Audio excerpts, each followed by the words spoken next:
Assalamualaikum warahmatullahi wabarakatuh. Bismillahirrahmanirrahim. Salam pembelajar. Sahabat pembelajar, pada obras hukum kita pada pagi ini, nanti kita akan membahas tentang bahaya doxing di era digital. Itu bersama penyuluh hukum kita, yaitu Bapak Muhammad Ulul Azmi. Beliau adalah penyuluh hukum dari Badan Pembinaan Hukum Nasional Kementerian Hukum dan HAM.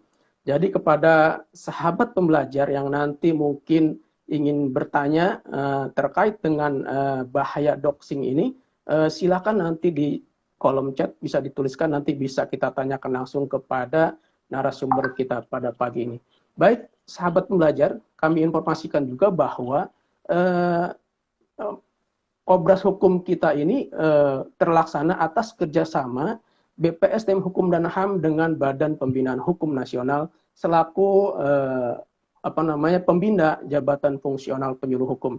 Kami ucapkan terima kasih kepada rekan-rekan BPHN yang telah membantu terlaksananya obras hukum kita pada pagi ini. Baik, sebelum kita mulai pembahasan mengenai topik kita pada pagi ini, saya silakan Mas Azmi untuk memperkenalkan diri terlebih dahulu kepada sahabat pembelajar. Silakan Mas Azmi. Baik, Bang Ali. Saya sapa dulu sahabat pembelajar. Halo sahabat pembelajar dimanapun berada. Assalamualaikum warahmatullahi wabarakatuh. Apa kabar semua? Semoga kita selalu diberikan kesehatan oleh Allah Subhanahu wa Ta'ala. Amin ya Rabbal Alamin. Sebelumnya saya mengucapkan terima kasih kepada BPSDM dan BPHN, Kementerian Hukum dan HAM, yang telah memberikan kesempatan kepada saya untuk berbagi pengetahuan dalam kegiatan obras hukum, obrolan cerdas tentang hukum. Izinkan saya memperkenalkan diri, nama saya Muhammad Ulul Azmi, saya seorang penyuluh hukum di Badan Pembinaan Hukum Nasional. Baru bergabung di Jabatan Fungsional Penyuluh Hukum melalui impasing pada tahun 2020. Sekian, terima kasih. Iya, sudah berkeluarga belum? Sudah, Bang Ali. Oh, alhamdulillah. Anak sudah? Belum. Alhamdulillah. Oh gitu, mudah-mudahan segera mendapatkan siap. momongan ya. Mudah-mudahan bisa dapat. Saya doain biar dapat kembar sekalian. Biar bisa dapat kembar. Baik, sahabat pembelajar, itu sedikit perkenalan kita dengan narasumber kita pada pagi ini. Baik, Mas Azmi, saya panggil Mas Azmi saja, tadi sudah sepakat ya, sudah diperbolehkan dengan narasumber kita untuk memanggil Mas saja. Mas Azmi, ini terkait dengan topik kita yaitu bahaya doxing di era digital. Ini kira-kira ini untuk saya nih terus terang ini sesuatu yang baru nih, pengetahuan yang baru nih. Mungkin juga untuk sahabat pembelajar mungkin bisa lebih kenal lebih paham tentang doxing ini. Bisa nggak dijelaskan dulu melalui pengertiannya dulu tentang doxing ini apa sebetulnya? Baik, Bang Ali, terima kasih waktunya. Memang istilah doxing ini masih terdengar asing ya di telinga kita karena fenomena doxing ini relatif baru terjadi di era digital saat ini. Dengan perkembangannya teknologi informasi, perkembangan informasi, komunikasi, itu pasti menimbulkan peristiwa hukum baru gitu loh, tindakan-tindakan hukum yang baru. Nah, doxing ini itu merupakan sebenarnya dia peristiwa hukum non internet sudah ada pada tahun 1990-an, tapi memang sangat masif berkembang ketika berkembangnya era digital, teknologi informasi itu memudahkan setiap orang untuk mengakses informasi, mengakses data pribadi seseorang. Makanya itu doxing itu sangat baru lah gitu. Jadi doxing ini saya mulai dari definisi. Iya, silakan. Doxing ini berasal dari kata dox, kependekan dari dropping documents. Adalah sebuah tindakan untuk meneliti dan menyebarluaskan informasi pribadi, termasuk data pribadi seseorang atau organisasi kepada publik tanpa persetujuan pemilik data pribadi tersebut. Begitu Bang Ali definisinya. Jadi singkatnya doxing itu meneliti data pribadi seseorang kemudian menyebarluaskan data pemilik data pribadi tersebut ke internet, ke dunia maya, ke publik, itu tanpa persetujuan pemilik data pribadi tersebut. Iya, intinya kayak penyebaran gitu ya istilahnya. Betul banget. Terkait dengan data pribadi seseorang ya. Iya, betul. Nah, kemudian ini bagaimana nih doxing ini bisa dilakukan ini? Ya, tadi sebagaimana definisi doxing itu sendiri, doxing ini itu dilakukan dengan cara pertama meneliti, gitu, meneliti, mencari informasi, mengumpulkan informasi pribadi seseorang. Saat ini kan mudah sekali meneliti dan mencari informasi seseorang contohnya melalui media sosial, Facebook, Instagram, Twitter. Nah, kita cari itu informasi pribadi seseorang. Nah, lalu kita kumpulkan. Setelah itu, setelah kita ketemukan data pribadi, siapa nama lengkapnya, di mana alamat rumahnya, berapa nomor teleponnya, data pribadi tersebut kita sebarluaskan ke publik gitu. Setelah data pribadi tersebut disebarluaskan ke publik, itu merupakan pintu masuk tindak kejahatan siber gitu kan. Jadi kalau sudah data kita terekspos ke publik itu sangat rentan sekali untuk dilakukan tindak kejahatan siber yang berbagai macam. Ketika data pribadi kita diketahui orang banyak, misalnya alamat, rumah, kemudian nomor telepon, kemudian tempat tinggal, dan itu kita bisa mendapat ancaman teror, telepon, atau bisa jadi kita didatangi orang yang tidak kita kenal. Nah, seperti itu. Iya. Dan ini kan bisa juga mungkin dari kan banyak juga tuh Mas Ajmi yang aplikasi-aplikasi yang ketika kita install dia meminta persetujuan seperti akses telepon, foto, segala macam itu bisa juga dari situ ya? Iya, bisa juga. Makanya nanti akan ada tips. Salah satunya itu adalah bagaimana kita mengubah pengaturan privasi di masing-masing media sosial kita, gitu, biar kita membatasi ruang gerak publik untuk mengakses informasi apa saja yang kita dapat share ke teman-teman kita di media sosial. Seperti itu, Bang Ali. Iya.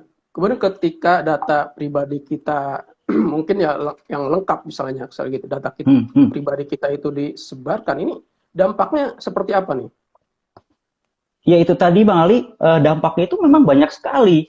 Seperti misalnya tadi saya sebutkan, ketika data pribadi kita terekspos ke publik, itu merupakan pintu masuk kejahatan siber, gitu.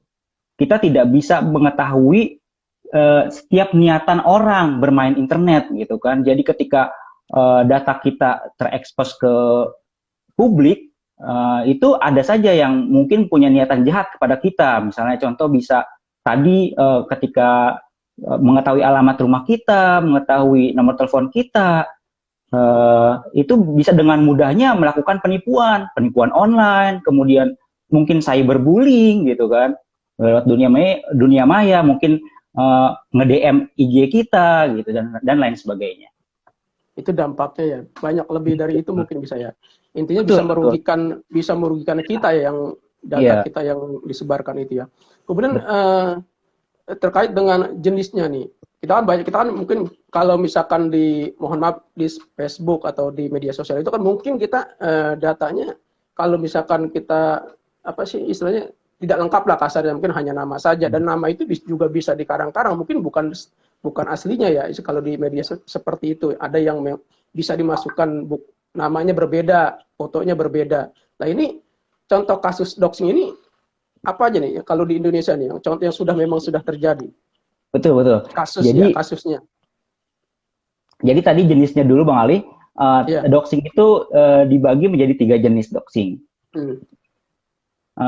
Jadi tujuan doxing itu dilihat dari jenis-jenis doxing tersebut. Yang pertama itu doxing the anonymizing atau doxing the anonimisasi. Itu tindakan mengungkap eh, data seseorang yang tadinya anonim, yang sebelumnya anonim. Jadi tadi yang Bang Ali sebutkan bahwasanya banyak akun-akun di media sosial itu yang membuat nama bukan dengan nama asli, misalnya bukan dengan nama asli, itu dengan nama samaran, contoh misalnya itu diungkap pemilik akun tersebut siapa gitu. Jadi ketika data pribadi pemilik akun tersebut diungkap, itu merupakan doxing de-anonimisasi. Jadi sebenarnya hak pribadi orang tersebut untuk membuat akun bukan dengan nama tersendiri gitu kan. Mungkin dia punya alasan tersendiri kenapa dia harus menganonimkan dirinya gitu. Tapi kita tidak boleh mengekspos data real pemilik akun tersebut. Seperti itu Bang Ali. Betul, karena dia punya alasan tersendiri ya. Iya, betul Bang Ali. Kemudian jenis berikutnya. Kemudian jenis yang kedua adalah doxing targeting. Itu doxing yang digunakan untuk mengungkapkan informasi spesifik tentang seseorang yang memungkinkan orang itu ditemukan atau dihubungi gitu. Jadi doxing targeting ini lebih kepada tindakan mencari tahu informasi pribadi seseorang, mencari tahu alamat dan nomor telepon. Contohnya seperti itu. Jadi kalau sudah ketahuan nomor teleponnya, kemudian sudah ketahuan alamatnya, itu kan bisa dihubungi, bisa ditemukan lokasinya di mana, kemudian alamat tempat tinggalnya di mana, seperti itu. Kemudian yang ketiga adalah doxing delegitimizing, doxing delegitimasi. Itu merupakan doxing yang mengungkap informasi seseorang yang bersifat sensitif, gitu. Jadi apabila diungkap informasi sensitif tadi, dapat merusak reputasi dan kredibilitas orang tersebut. Contoh misalnya mengungkap catatan medis, atau mengungkap keuangan pribadi, kemudian mengungkap catatan hukum si pemilik data pribadi tersebut. Nah itu sangat bahaya sekali dengan diungkapnya contoh catatan medis kita, itu kita bisa dikenakan cyberbullying misalnya. Misalnya dia pernah menderita penyakit ini misalnya. Dia ini pernah dipidana dengan kasus ini gitu. Itu kan hal-hal yang bersifat bisa merusak kredibilitas dan reputasi seseorang. Begitu Bang Ali. Nah, ini terkait dengan jenis doxing. Ini kayaknya semua juga bahaya ya. Tapi yang lebih bahaya yang ketiga itu kayaknya. Bang betul-betul. Oh iya. Kemudian ya itu tadi ya, kembali ke kasusnya. Ini apakah sudah ada kasus seperti ini di Indonesia terutama, contoh kasusnya? Betul. Kasus doxing ini sudah marak sebenarnya terjadi di dunia maya ya, tanpa kita sadari Bang Ali. Jangan-jangan kita pun mungkin secara tidak sengaja melakukan doxing juga kepada orang lain gitu kan. Iya. Jadi contoh yang pada awal sekali itu yang paling viral dulu di Amerika itu ketika terjadi peristiwa bom Boston di maraton ya, di tragedi kasus bom maraton di Boston pada tahun 2013. Nah, itu ada seorang pria bernama Sunil Tripati dicurigai sebagai pelaku pemboman itu, Bang Ali. Nah, dari situ si Sunil Tripati tadi dicari tahu informasi pribadinya dari alamat tempat tinggalnya, keluarganya, itu diekspos semua ke publik. Oh, ini dia asal negara mana, dia nomor teleponnya, data keluarganya, istrinya, anaknya dan sebagainya. Namun ternyata kemudian diketahui pelakunya bukan si Sunil Tripati tersebut, Bang Ali. Bahkan yang diketahui pelakunya adalah Zohar Tsarnaev dan Tamerlan Tsarnaev. Maka dari itu si Sunil Tripati ini sudah dirugikan karena data pribadi dia sudah diekspos ke publik gitu. Itu merupakan tindakan doxing yang terjadi di Amerika, di luar negeri. contoh berikutnya adalah contoh kasus doxing yang terjadi di Indonesia. Belum lama ini memang kita lagi viral nih, informasi berita ada seorang selebgram melakukan sayembara kepada kepada siapa saja yang berhasil mendapatkan data pribadi secara detail dari sebuah akun hatersnya. Jadi si selebgram ini bikin sayembara untuk mencari data pribadi hatersnya. Jadi ada haters yang mungkin di komen Instagramnya dia itu membuat komentar-komentar yang jahat lah gitu. Jadi yang menyakiti hatinya dia, dari situ dia melakukan sayembara untuk mencari data pribadi haters tersebut. Nah, tergiur dengan hadiah yang diberikan si selebgram tersebut, itu warganet berbondong-bondong mencari tahu nih data pribadi si haters tersebut, diungkap dari namanya, dari tempat tinggalnya, dari nomor telepon dan sebagainya gitu kan. Akhirnya kan ini bisa bisa sebagai pintu masuk kejahatan siber terhadap si haters tadi, korban doxing tadi gitu. Kemudian selain itu ada juga biasanya memang doxing itu terjadi korbannya adalah para jurnalis biasanya Bang Ali. Karena jurnalis memang sangat erat kaitannya dengan peliputan berita yang mungkin memang bersinggungan langsung dengan seseorang gitu. Nah, ketika seseorang ini tidak menyukainya berita yang ditulis oleh jurnalis tersebut, mungkin dia melakukan doxing terhadap jurnalis tersebut gitu. Seperti contoh misalnya ada jurnalis liputan6.com itu diungkap data informasi pribadinya gitu kan, dan diancam tindakan kekerasan terhadap si jurnalis tersebut. Seperti itu, karena terkait pemberitaannya ya. Betul. Iya, jadi mungkin ada yang merasa dirugikan mungkin ya, jadi melakukan doxing ya. Ini kemudian terkait dengan hukumnya, ini bagaimana hukum doxing dalam peraturan perundang-undangan kita ini? Karena ini kan memang ya kayak sesuatu yang baru tapi sudah banyak terjadi gitu kan. Nah, ini, dari sisi hukumnya menurut peraturan perundang-undangan kita seperti apa? Jadi doxing itu sangat erat kaitannya dengan pelindungan data pribadi, Bang Ali. Jadi hukum privasi. Jadi di dalam peraturan perundang-undangan, dasar hukum privasi itu sangat lengkap sebenarnya. Mulai dari konstitusi kita, Undang-Undang Dasar Negara Republik Indonesia tahun 1945, itu disebutkan dalam pasal 28G ayat 1, setiap orang berhak atas perlindungan diri pribadi, keluarga, kehormatan, martabat, dan harta benda yang di bawah kekuasaannya, serta berhak atas rasa aman dan perlindungan dari ancaman ketakutan untuk berbuat atau tidak berbuat sesuatu yang merupakan hak asasi.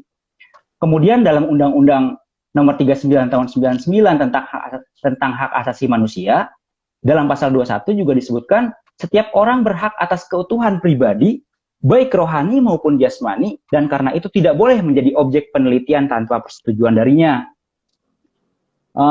Kemudian yang paling penting adalah dalam Undang-Undang Nomor 11 tahun 2008, Junto Undang-Undang Nomor 19 tahun 2016 tentang informasi dan transaksi elektronik.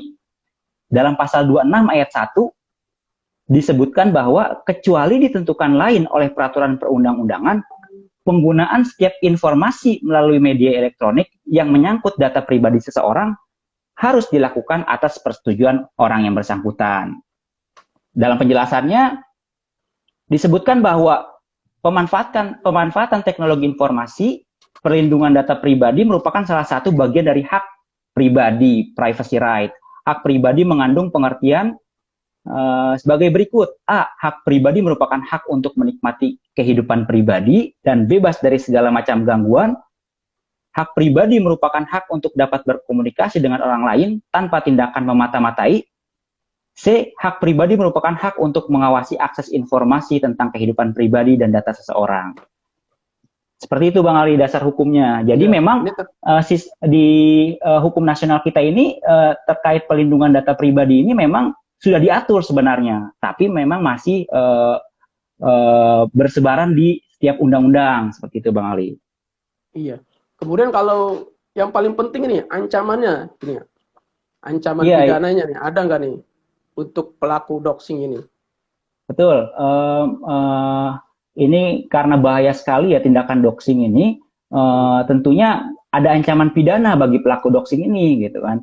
Jadi memang karena tadi undang-undang yang mengatur memang masih bersifat di masing-masing undang-undang ada gitu. Jadi memang diatur misalnya di undang-undang Adminduk tahun Undang-Undang Nomor 24 tahun 2013. Itu dalam pasal 95 disebutkan bahwa setiap orang yang tanpa hak menyebarluaskan data kependudukan sebagaimana dimaksud dalam pasal 79 ayat 3 dan data pribadi sebagaimana dimaksud dalam pasal 86 ayat 1 dipidana dengan pidana penjara paling lama 2 tahun dan atau denda paling banyak 25 juta rupiah.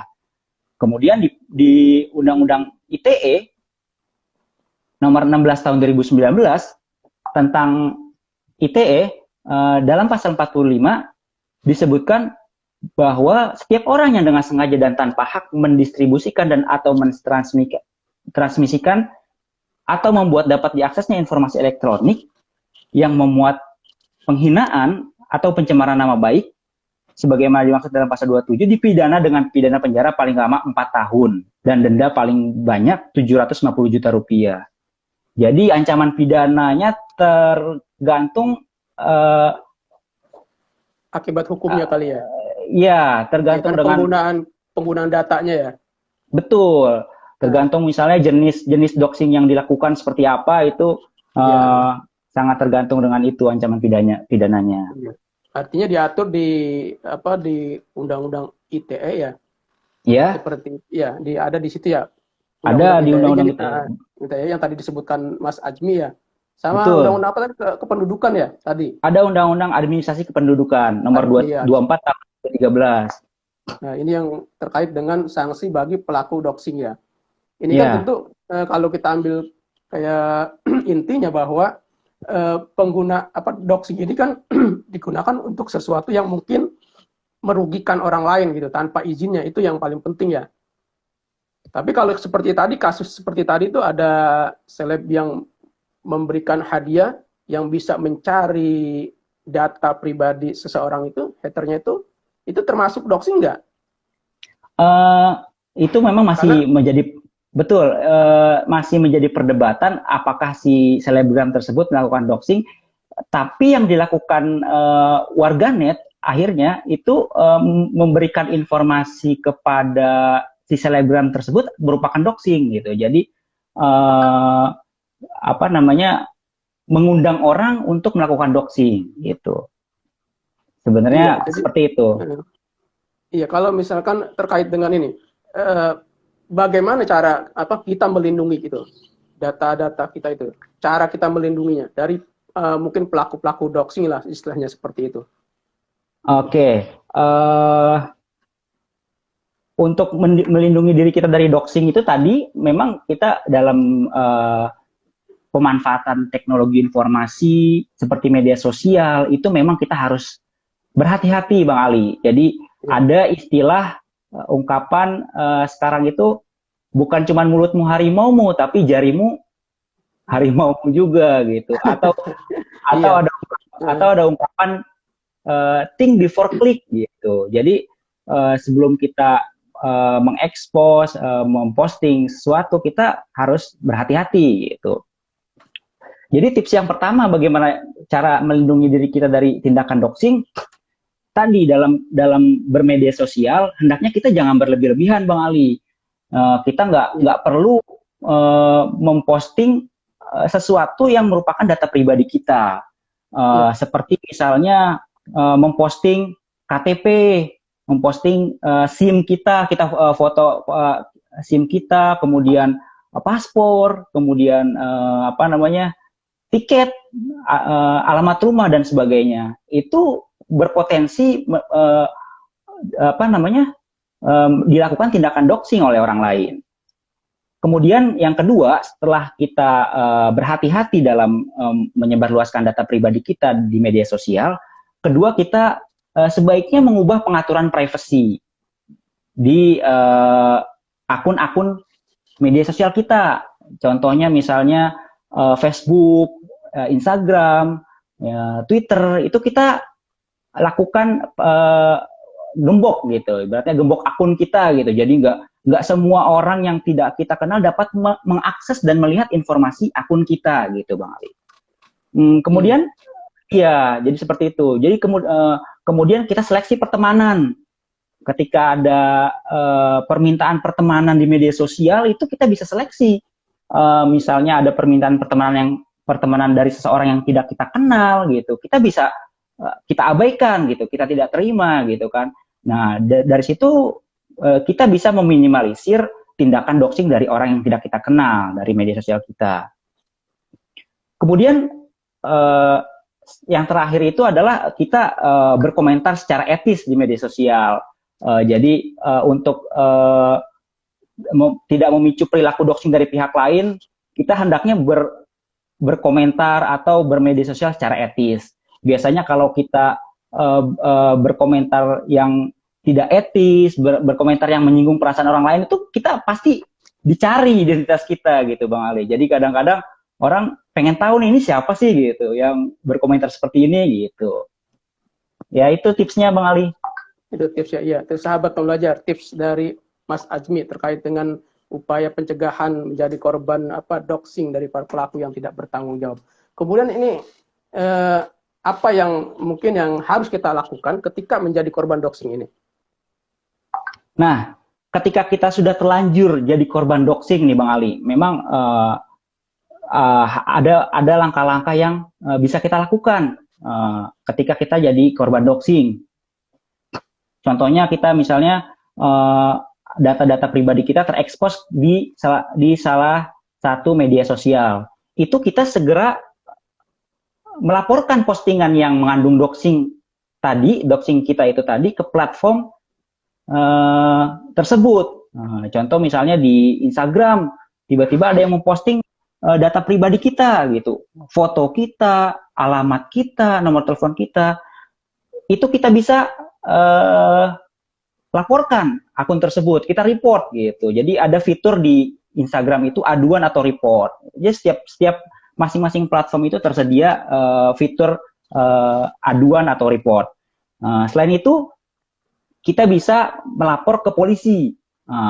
Melapor ke polisi melalui Direktorat Tindak Pidana Siber Bareskrim Polri. Itu saat ini ada situs bernama patrolicyber.id, Bang Ali. Jadi di patrolicyber.id itu kita bisa melapor tindak kejahatan siber apapun, termasuk doxing. Nah, selain itu kita juga bisa, contohnya kita bisa mengajukan gugatan secara perdata ke pengadilan negeri misalnya, sesuai dengan ketentuan pasal 26 ayat 2 Undang-Undang ITE nomor 16 tahun 2019, itu orang yang dilanggar haknya dapat mengajukan gugatan atas kerugian yang ditimbulkan.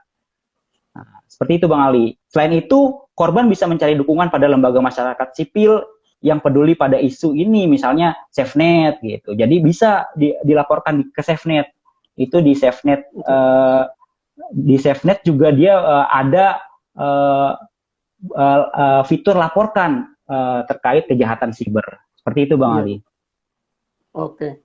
Baik, sahabat pembelajar, demikian tadi pembahasan kita tentang bahaya doxing di era digital. Intinya bahwa ketika kita menyebarkan informasi pribadi seseorang tanpa izinnya, ini masuk doxing.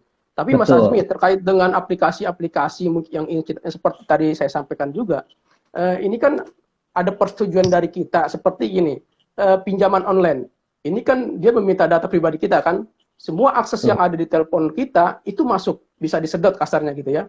Nah, ketika ini ada rekan saya juga seperti itu, ketika dia bermasalah dengan pinjamannya, mungkin tidak bayar, susah dihubungi, akhirnya dibuatlah grup WhatsApp dan tersebar satu kantor. Ini semuanya tahu. Dengan di situ ditulisnya buronan gitu. Nah, itu apakah termasuk juga penyebaran informasi apa termasuk juga doxing, karena kan sebelumnya ketika dia melakukan peminjaman itu kan ada persetujuan dari dia. Nah, ketika dalam perjalanan dia tidak bayar-bayar, dihubungnya susah, kemudian dari perusahaan pinjaman online itu menyebarkanlah data dia dengan modusnya misalkan grup WA, Betul, betul. buronan misalnya seperti itu. Itu gimana tuh? Kasus-kasus seperti ini. Iya, itu sudah terjadi Bang Ali di Indonesia ini belum lama ini ada kasus seperti itu. Memang itu masuk tindakan doxing Bang Ali. Jadi Iya. Jadi setiap penyelenggara sistem elektronik itu wajib melindungi data pribadi kita gitu loh. Jadi seperti misalnya kita pinjaman online, pinjol itu tidak boleh mengekspos data pribadi kita ke orang lain gitu. Itu walaupun dari awal kita yang memberikan informasi data pribadi kita ke pinjaman online tersebut, tapi tetap pinjaman online tersebut sebagai penyelenggara sistem elektronik itu tidak boleh mengekspos, menyebarluaskan ataupun mengancam gitu. Tidak boleh sama sekali, itu merupakan tindakan doxing. Contohnya kasus yang belum lama terjadi ini ada seorang perempuan di Jakarta Utara, Bang Ali, yang melakukan pinjaman online. Iya. Mungkin karena dia telat bayar itu akhirnya pihak pinjaman online ini mengekspos ke publik foto pribadi dia yang sedang kalau di pinjaman online sekarang itu pakai foto memegang KTP Bang Ali. Iya betul seperti itu ya. Jadi foto dia sedang memegang KTP ini diekspos sama pinjaman online ini karena dia telat bayar, diekspos ke publik, ya kan? Diekspos ke publik, kemudian dinarasikan kata-kata yang melecehkan Bang Ali. Misalnya karena dia perempuan dibikin seperti misalnya open BO misalnya seperti itu. Ini kan melecehkan gitu kan.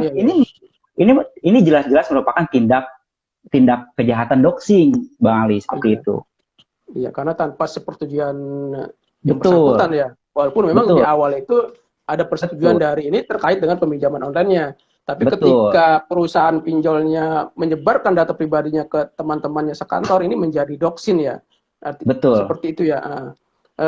Kemudian ini kan Pak Azmi, tadi kita sudah membahas tentang sanksinya. Ini sebetulnya terkait dengan sanksi ini, yang lebih spesifiknya ini apakah hanya di Undang-Undang ITE saja? Nah itu Bang Ali, sebagai informasi memang yang tadi saya sudah sebutkan bahwa sistem hukum nasional kita ini sudah mengatur data pribadi kita namun masih tersebar di masing-masing undang-undang gitu, masing-masing peraturan perundang-undangan, belum secara disatukan gitu. Jadi saat ini pemerintah bersama DPR sedang membahas rancangan undang-undang pelindungan data pribadi. RUU PDP ini sudah masuk dalam pembicaraan tingkat 1. Artinya insya Allah sebentar lagi akan segera disahkan oleh DPR. Jadi dalam RUU pelindungan data pribadi ini sangat penting sekali Bang Ali, karena memang yang tadi saya sebutkan di dalam RUU pelindungan data pribadi ini memuat secara spesifik larangan dalam penggunaan data pribadi, termasuk doxing tadi. Itu contohnya nih, kalau saya boleh kasih bocoran di RUU pelindungan data pribadinya, dalam pasal 51, itu disebutkan bahwa setiap orang dilarang memperoleh atau mengumpulkan data pribadi yang bukan miliknya dengan maksud untuk menguntungkan diri sendiri atau orang lain secara melawan hukum atau dapat mengakibatkan kerugian pemilik data pribadi. Kemudian ayat 2, setiap orang dilarang secara melawan hukum mengungkapkan data pribadi yang bukan miliknya. Ya kan? Kemudian dalam ayat 3-nya, setiap orang dilarang secara melawan hukum menggunakan data pribadi yang bukan miliknya. Nah, ada juga nih di RUU pelindungan data pribadi itu ketentuan pidananya dalam pasal 61. Ya, jadi tadi yang kita sudah ketahui bersama ada ancaman pidana yang didapat dari doxing yang terdapat di Undang-Undang ITE, Undang-Undang Administrasi Kependudukan. Ya, itu sekarang dicantumkan, dimuat di dalam RUU Pelindungan Data Pribadi pasal 61. ayat satunya menyebutkan setiap orang yang dengan sengaja memperoleh atau mengumpulkan data pribadi yang bukan miliknya dengan maksud untuk menguntungkan diri sendiri atau orang lain secara melawan hukum atau dapat mengakibatkan kerugian pemilik data pribadi dipidana dengan pidana penjara paling lama 5 tahun. Atau denda paling banyak 50 miliar rupiah. Besar sekali Bang Ali. Kemudian ya, ya mudah-mudahan bisa disahkannya. Iya. Lanjut, silakan. Kemudian setiap ayat 2-nya setiap orang dengan sengaja dan melawan hukum mengungkapkan data pribadi yang bukan miliknya sebagaimana dimaksud dalam pasal 51 ayat 2 dipidana dengan pidana penjara paling lama 2 tahun atau pidana denda paling banyak 20 miliar rupiah. Ini sama-sama gede juga nih Bang Ali nih. Iya. Padahal tadi iya. Mudah-mudahan ini rancangan undang-undangnya cepat-cepat disahkan ya, karena memang ini lebih spesifik dan khusus ya, artinya iya, undang-undang khusus terkait dengan perlindungan data pribadi seseorang. Ini terkait kalau misalkan perusahaan yang melakukan, kalau misalkan antar pribadi, mungkin saya yang menyebarkan itu kan, kemudian ke perusahaan, sama juga ya berarti ya? Sama Bang Ali. Jadi memang harus ada persetujuan pemilik data pribadi gitu. Untuk ketika data pribadi seorang itu dimanfaatkan oleh perusahaan ataupun yang lainnya itu harus dengan persetujuan gitu. Iya. Dan juga berakibat merugikan seseorang ya intinya ya. Betul. Tapi kalau misalkan mencari data pribadi kemudian untuk diserahkan bantuan sosial, ini lain lagi kan? Bermanfaat ya. Lain. Bermanfaat. Karena kan banyak juga sekarang begitu, cari-cari nama ya kan, KTP, semua foto, akhirnya untuk mendapatkan bansos. Ini baik Pak Mas Ajmi, saya ucapkan terima kasih sebelumnya ini sudah menjadi narasumber Obras Hukum kita pada pagi ini. Tapi sebelum kita tutup, mungkin ada lagi yang ingin disampaikan Mas Ajmi terkait tema kita pada pagi ini untuk sahabat pembelajar.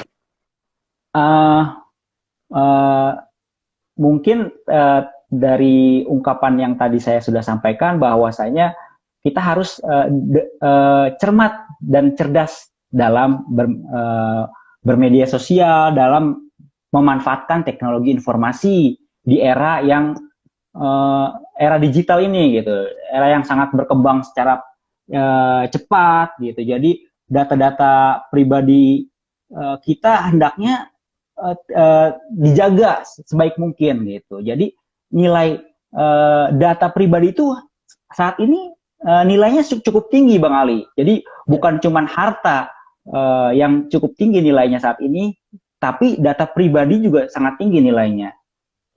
Itu aja Bang Ali. Itu aja. Jadi ya, itu sahabat pembelajar pesan dari penjuru hukum kita, yaitu Bapak Muhammad Uldul Ajmi. Beliau adalah penjuru hukum Badan Pembinaan Hukum Nasional. Nah, kemudian pesan untuk rekan-rekan kita penjuru hukum, barangkali saat ini ada yang menyaksikan terkait dengan mungkin ya tugas saat pandemi sekarang ini. Silakan pesan untuk teman-teman penjuru hukum. Ya, untuk teman-teman penjuru hukum, dengan kondisi pandemi seperti ini, mari kita manfaatkan media digital sebaik-baik mungkin gitu, dengan memperhatikan etika dan sopan santun. Itu kita bisa melaksanakan penyuluhan hukum melalui media elektronik gitu. Jadi walaupun kondisi pandemi seperti ini, kita masih bisa nih membuat kegiatan seperti Obras Hukum ini gitu, membuat kegiatan podcast, penyebarluasan informasi hukum kan. Banyak sekali